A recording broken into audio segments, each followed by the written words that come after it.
Yes, so my correct people, Nigeria drug police say they don seize wetin dem dey call the single largest heroin consignment for inside the Murtala Mohammed International Airport wey dey for Ikeja, Lagos State, Nigeria. The National Drug Law Enforcement Agency wey be NDLEA dey announce dis informate during one press briefing like that for inside Lagos, and dem come still yarn say dem arrest members of the organised criminal network wey dey involved in trafficking heroin across multiple countries wey include our beloved country Nigeria, South Africa, Mozambique, Europe and America. The largest heroin now wey dem recover, the weight na total of 51.90 kilograms. But before I summon you the complete koko my correct person, my tester welcome una back again to Anointed Lady TV. No forget say for inside the channel we dey like give una ogbonge and legitimate news wey dey happen for inside our country Nigeria. So if you never subscribe to this channel, make you try subscribe and put on the notification bell so that as they bring the news they come my correct person, you dey get the update sharp. And I beg try to share our videos to your family and friends, make them to then get updates on wetin dey play for inside our country Nigeria. Alright my correct person, back to the koko of the hour. The anti-drug agency dem yarn say dem hide all the illegal substance inside 15 cartons of 2,300 watts metal cutting machines dem, and each carton dem stock am up with 3 blocks of high grade heroin. In total dem recover 45 blocks of the illicit substance with total weight of 49.70 kg. No be small thing my correct people. Oga Marwan now come dey yarn say dem don arrest the people wey dey connected with the deal. The anti-drug agency still dey cap o. They say the operation wey lead to the seizure of this single largest consignment say e take them 12 days. The oga kpatakpata for the NDLEA wey be National Drug Law Enforcement Agency, im come dey yarn say from their investigations say they don identify the kingpin of this syndicate for inside our country Nigeria, and im name na Reginald Peter Chidebere.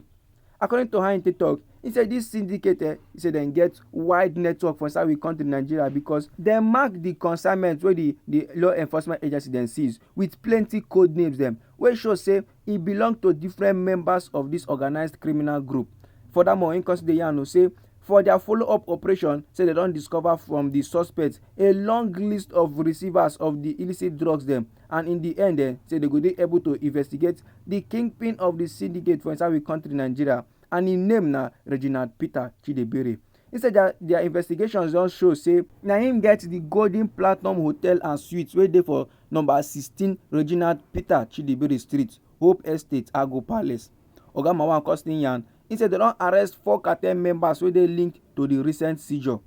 The Nigerian drug police now say they don take some actions against members of the syndicate wey include freezing of accounts of the suspects and seizing of property. According to how the talk take comot from im mouth my correct people, he say so far we don take proactive actions against members of the syndicate wey include freezing a total of 107 bank accounts wey dey associated with 14 members of the cartel, as well as 119,582,928.31 wey we see for some of the already traced bank accounts. Oh yes my correct people, that na how the talk take come outside from im mouth. Kudos to the NDLEA wey be Nigerian Drug Law Enforcement Agency for this win against drug trafficking. My correct person, no forget this na Anointed Lady TV. Anyhow the news be for body, feel free make it drop am inside our comment section. Meanwhile, as a way out of the economic katakata wey our country dey inside, the Manufacturers Association of Nigeria wey be MAN, they don drop recommendations. So no be small thing my correct people. They don drop things wey gats happen for our economic go fit stew back. And for inside all the recommendations, one of them is say dem dey call on the federal government say make dem channel the savings from the fuel subsidy removal. That is to say my correct people, all the money wey dem don gather as dem remove the fuel subsidy make dem channel am go into policies dem wey go boost the productive sector. The president of the Manufacturers Association of Nigeria wey be Francis Meshoye, im come dey yarn for inside one media launch on wey happen for Lagos on Tuesday. According to how the talk dey come out from im mouth my correct people, im say the nation's economic recovery he say e dey highly dependent on the deployment of policy stimulus supported with a synthesis of domestic growth, export focused with offensive trade strategies. No be lie my correct people. So im come still yarn say need dey to mobilize local resources and more importantly to take deliberate steps to overcome the katakata wey dey confront the productive sector. No be lie my correct people. Una know very well say when it comes to the economic of our country Nigeria, the kind yawa wey dey inside the plenty. Like this now, experts they don talk tire, they don drop things and things wey gats happen for the economy to rise again. World Bank don drop their own advice, IMF don drop their own advice, country people don drop their own advice. We know that one for sure. Wetin we no know now, the one wey our government, the federal government, wey dey go do, because last na the government na get the final say, and na dem we go still blame if things no go well.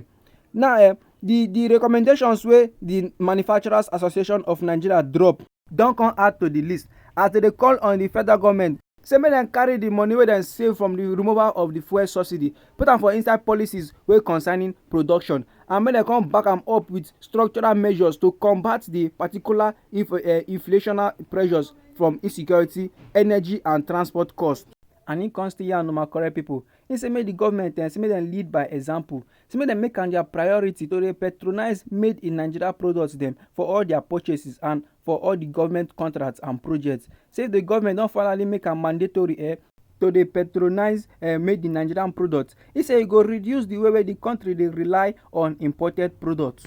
He say the 3 tiers of government say make dem enforce the implementation of the Executive Order 003 for their ministries, departments and agencies. He come still yarn say make government encourage local sourcing of raw materials through comprehensive and integrated means to address the challenges of low productivity and imported inflation. Instead dey yarn my correct pipo, the matter never finish because it's plenty. Im come still dey yarn dey give us say make government make dem encourage the subnational governments and the private investors to leverage the opportunities wey dem dey provide by the Electricity Act 2023 to improve energy security for inside we country Nigeria. And im come still yarn say make dem maintain all measures to boost the level of liquidity and degree of transparency for the official forex window, even as they dey clear the backlog of the $7 billion forex obligations. He say make dem manage the floating exchange rate system for inside acceptable lower and upper bound, pending the actualization of net exporting economy aspirations dem. Im still yarn my correct pipo say make dem encourage inflow of foreign direct investment for inside the predetermined and domestic production enhancing businesses dem, and make dem intentionally guide the diaspora remittance dem for inside the non-oil sectors, especially the manufacturing, to help the forex inflow and to curb the rising inflations. Alright my correct people, that one dey come from the president of the Manufacturers Association of Nigeria. He don drop his own recommendations abi his own advice to our federal government as a way out of the current economic katakata wey our country dey inside. Alright my correct person, this na the information wey I bring come for you at this hour. No forget, this na Anointed Lady TV, where we dey like give you ogbonge and legitimate news wey happen for inside our country Nigeria.